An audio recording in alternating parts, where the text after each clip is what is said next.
तकनीक की मदद से साइंटिस्ट ऐसे रोबोट्स बनाने में कामयाब हुए हैं जो बिल्कुल इंसानों जैसे सोच और समझ सकते हैं। लेकिन अब तक इंसान और मशीनों के बीच एक बड़ा अंतर ये रहा कि मशीनें इंसानों जैसे किसी चीज को महसूस नहीं कर सकते, यानी कि वो फीलिंगलेस होते हैं। ना उन्हें ठंड महसूस होती है और ना ही चोट लगने पर दर्द होता है। लेकिन एक साइंटिस्ट ने ऐसी तकनीक विकसित की है जो रोबोट्स को भी इंसानों जैसा ही दर्द महसूस कराएगी।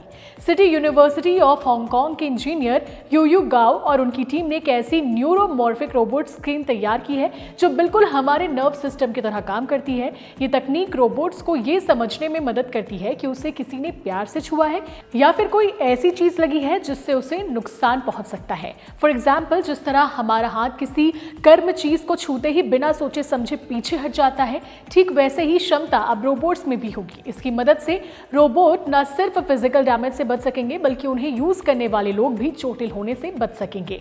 विशेषज्ञों का कहना है कि भविष्य में जब ह्यूमनॉइड रोबोट्स हमारे घरों और अस्पतालों में हमारे साथ काम करेंगे तो उनके लिए ये तकनीक सुरक्षा के लिहाज से बेहद महत्वपूर्ण होगी। क्या कहेंगे इस खबर पर? कमेंट जरूर करें और सीजी भास्कर को फॉलो और सब्सक्राइब करना ना भूलें।